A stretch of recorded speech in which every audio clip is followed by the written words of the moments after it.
Hi class, in this video what we're going to be looking at is section 1.1, problem solving. And so in our last video we kind of set the stage for the course, and now we're looking at Polya's four-step problem solving process. And so Polya wrote this in 1957, so well before many of us or all of us were born. Um, and so thinking about this four-step process, because remember in the intro video I talked about how the process of coming to our answer was really what mathematics was about. And so Polya said, well, whenever we do any problem solving in math, the first thing we need to do is make sense of the problem. What do we know? What don't we know? And what are the constraints that we're working with? What can't we do? What is and isn't possible? And he was like, well, and then before we just jump head first, let's make a plan. What is our relationship between the things we know and the thing we're trying to figure out? Is it similar to something we've done before? Are there things that we know already based on what it was given, right? So are there other things that we can come to know? And then carry out the plan. So now that we have a plan of attack, we know where we need to get to and where we're starting. Let's go through that process. Let's check each of our steps. How do we know what we've done is accurate? How do we check our work? And then lastly, looking back. Can we check our result? Can we make sure that what we got makes sense in the context of the problem? Can we step through our argument and make sure we didn't make any faulty leaps in logic? Is there another way we can find a solution, right? Because if we can find a solution two different ways and come to the same answer, we're a lot more confident that what we've gotten is correct than if we had just kind of gone through once and moved on. And so I want us to think about these four steps, and we're going to put those into practice in solving problems today. So understand the problem, so what's happening, make a plan, carry out a plan, and then look back and make sure it makes sense at the end. So, a question, what's the sum of the first 50 numbers? Well, we have to make sense of the problem first. So first 50, well, we'll assume that we mean whole numbers. So starting at 1, 2, 3, 4, up through 50. Sounds good to me. And then, well, where do we go from there? I could type them all into a calculator. That would take a while. I could write them down in a column and do standard addition, but I don't want to write the first 50 numbers by hand. So we have some strategies for when we get stuck. When we don't know where to start or how to continue, we can look for a pattern. We can look at a related problem. We can look at a simpler case. We can make a table, diagram, drawing, equation, graph, or some other representation. We can break a problem down into parts. So we need to get to this first, and then this. We can experiment, use guess and check. We can make educated guesses, right? We don't want to just randomly guess, but educated guess. We can work backwards. Maybe we know where we need to go, and we can maybe take a step or two back from there, and then take a step or two forward from the start, and then maybe those two things will be closer together than we were. And then if we're still stuck, talk to a friend. Confer with one another. Say, oh, I didn't know how to go here, or I started this way, but then I don't know what I did. And then, right, getting that second set of eyes, that second input, really can be quite helpful. And so, instead of drawing all of these first 50, I'm going to make a plan, and I'm going to make a simpler case. So if I look at the number 1 plus 2 plus 3 plus 4, so we have 1, 2, 3, and 4. And this isn't the only way you could do this. And then we know that this bottom one, right, is always the width of the number. I have an idea. What if I take a second copy?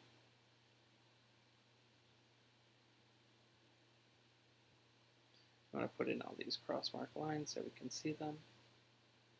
We still have our 1, our 2, our 3, and our 4. And now I'm like, well, that looks like an interesting shape. What shape is that? If it's 4 by 5 by 4 by 5, we know it's a rectangle.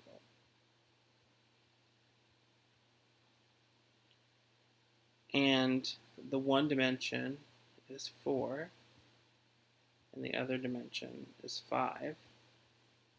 That means there are 20 total squares. But we really only want to know how many are in this square. Or not this square, this triangle. And how many of those triangles did we put in here? We put 2. So we don't want 4 times 5 equals 20. We want that over 2, which is 10. Now if I didn't make a mistake, 4, 5, 6, 7, 8, 9, 10. 1 plus 3, 1 plus 2 plus 3 plus 4 does equal 10. So that gives us that the sum for the first 4 would be 10. Now I'm going to go to the next slide. If we would picture this not stopping at 4, but going all the way up to 50, right? And then this one, I'll use a different color because that won't show up. Down to 50, so we have some more lines. And we would put those together. Our rectangle would look like this. It'd be 50. And then remember, we would have up to 50, but then we have this one more extra one. So we have 51. And we know it's not just 50 times 51, but it's 50 times 51 divided by 2. There we go. All right. So that's one way that we could get to this solution. So you put it together. We have, drawing it in here, 51 this way and 50 this way. And we have half of that. So we have half of 50 times 51. But that's only one way that we might have approached that. So let me look at another way. If I have, let me use a color. If I have 1 plus 2 plus 3 plus 4 plus 49 plus 50, right? And I'm much too lazy to write any more out. And now I'm going to write it the other way. 50 plus 49 plus 48 plus 47 plus 2 plus 1. And I'm going to add them. 50 plus 1, 50 plus 1 is 51. 49 plus 2 is 51. 50 plus 1 is 51. 49 and 2, 51. 3 and 48, 51. 51. Oh, what is that? 51.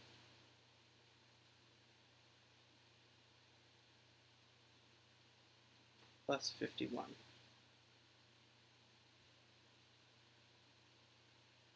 Well, how many 51s are there? Well, there's 1, 2, 3, 4, 5. Keep going. 50 of them, right? We can just look at this top number because that's essentially counting them. So we have 50 51s. 50 groups of 51. But how many copies of that sum that I wanted to know, my 1 plus 50, did I use? Right? So I used 1 through 50 here, and another 1 through 50 here. So I used 2. 50 times 51 divided by 2. It's the same as our half of 50 times 51. So that means for the sum of the first 50, and we could type this into a calculator. Let me pull this out. 50 times 51 divided by 2 is 1,275. And so we have two strategies that led us to get 50 times 51 over 2 is 1,275. So feeling pretty confident. Going back, right, we have to remember our fourth step was looking back.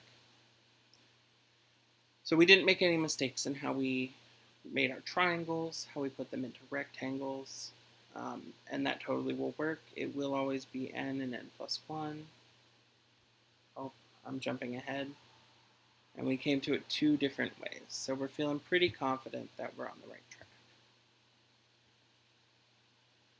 Now what if we want to see this related problem? 25 plus 26 plus blah, blah, blah, blah, blah, right? The hint is examine a related problem. Well, we can look at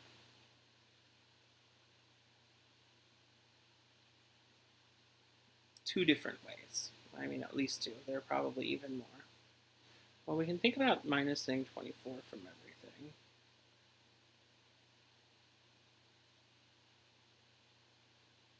Because then that gives us 1 plus 2 plus all the way to 196, right?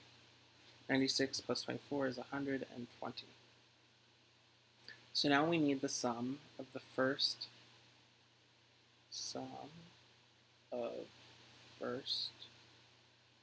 96. So if we generalize that pattern, we know we'll have 96 and 97. So we have half 96 times 97. But then that gives us that sum, but how do we get back to the original? Well, we have to add back each of those 24s we subtracted. So how many 24s did we take off? We took off 1, 2, so on and so on, 95, 96. We took off 96 24s. So that means now we have to add on 96 24s. And let me switch to a different color.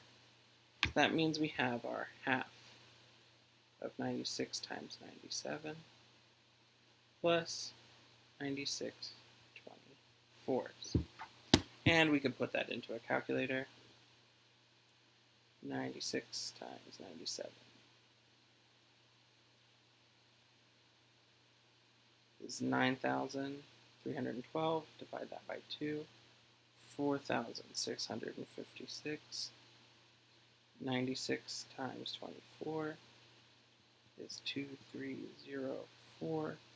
So 2304 plus 4656 is 6,960.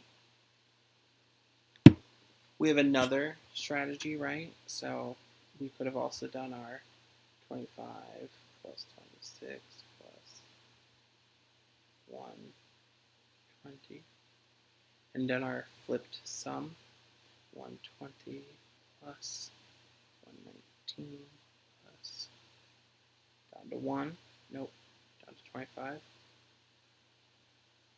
As soon as I said 1, I knew that wasn't what I wanted to say. We have 145, 145, 145. We add those up. How many do we have? We have 96 145s. And we only need half of those. So now, if I do 96 times 145 divided by 2, 6,960. So there are 2 ways that we could find that. And I'll give you a little fun fact. If you get a common denominator over here, because right, that's over 1 by default. If you get a common denominator, that algebraic expression on the left should rework to this algebraic expression on the right, which is 96 times 145 over 2. I need to do a little bit of work, but it should totally be doable. It does. It's because it's 97 plus 48. That's your hint. And so the point of doing this isn't because I'm going to be like, find the sum of this arbitrary subset. but rather thinking back, how can we make sense of a problem? So what is it asking us to do? Coming up with some sort of plan, checking that plan, or carrying out that plan, and then checking that plan. So here it says this 15th figure in this pattern is made up of 15 equilateral triangles and has a perimeter of 17 units. Right, and so if we want to see where this perimeter is happening, each of those triangles, there are 1, 2, 3, 4, 5, 6, 7 up here, and 8 on the bottom. So each of those 15 triangles, we get their base. So we have 15 bases. And we have 1, 2 sides. And so that's what's happening in this picture. If we consider maybe the reduced case of only 14,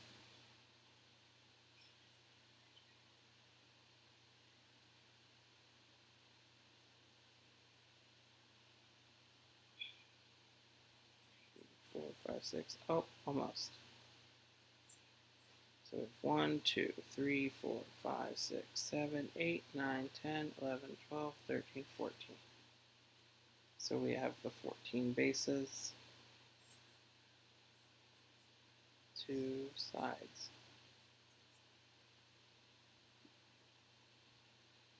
And so we start to see a pattern, right? So if we do,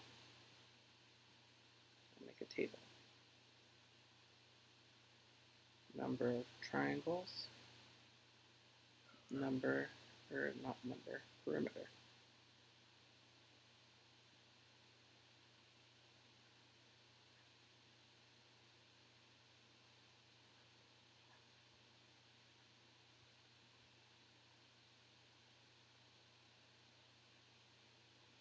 Perimeter. So when it was 14, it was 16. When it was 15, it was 17. And so it says, what is the perimeter of the nth figure? So for some general n, what's our perimeter? Well, what do we do here? We add 2, we add 2, so here we add 2, n plus 2. That should mean if we have one triangle, we have 3 sides. 1, 2, 3. If we have 3, we should have 5. 1, 2, 3 bases and 2 sides. So that looks spot on to me. So this is only one way of seeing this pattern, and there are more. And I challenge you to try to think of another way to find your pattern. Now here's another. It says, how many ways can you make change for a $50 bill using 5, 10, and $20 bills? So we'll pretend that $2 bills don't exist for the time being, and ones. And the hint is make a diagram. So if I have $50, I could use 120, 2 20s. Actually, I'm going to draw that down a little bit further. So if I have $50,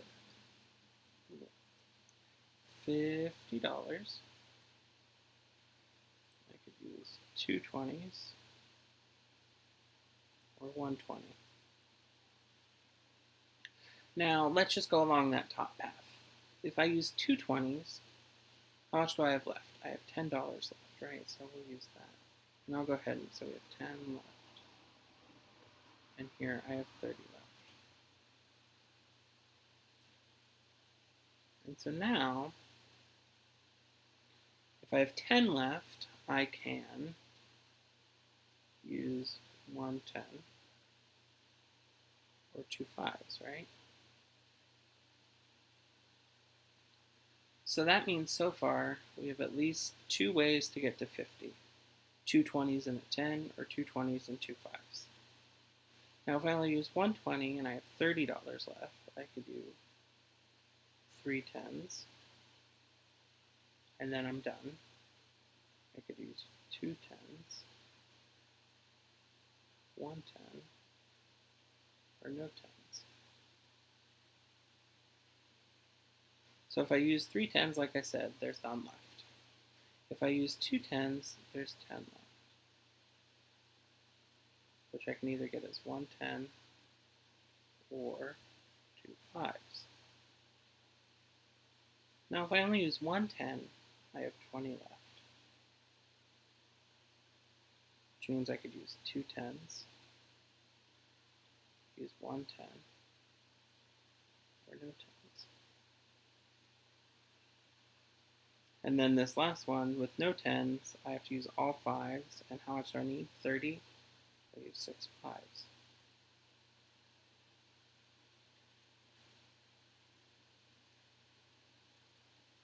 Now let's look at this one where I have 20 left. That's this one. I'll pick another color. This one right here. With that 20, I could do 2 10s, 1 10, and if I do 1 10, I also need how many 5s?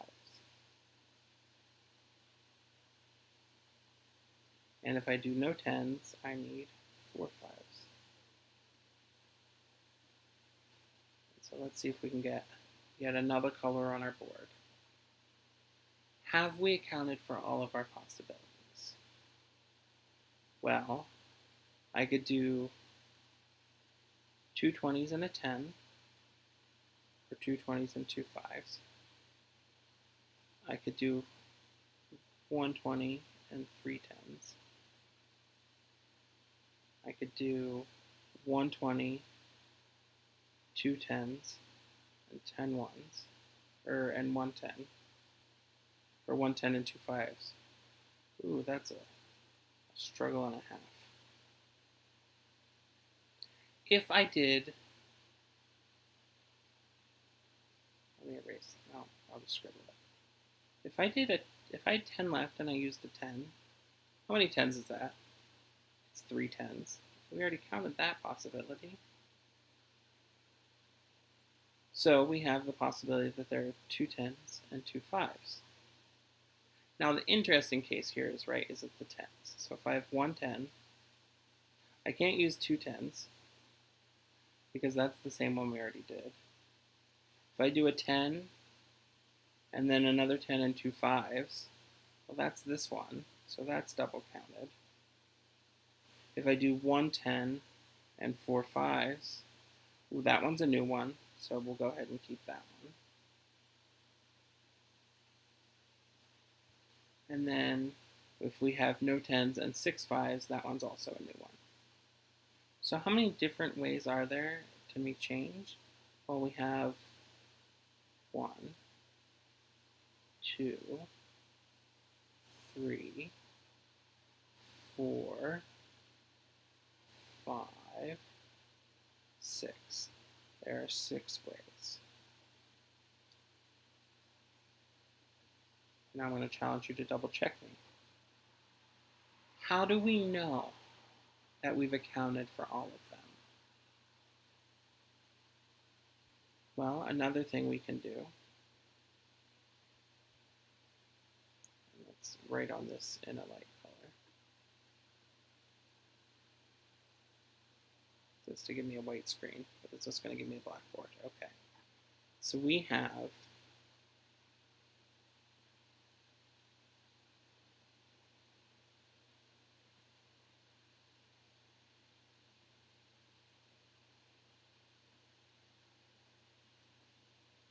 the number of 5s.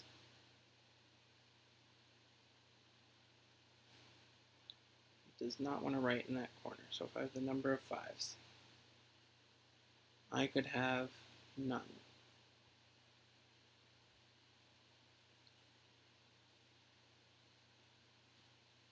Number 10s means I need 5 10s.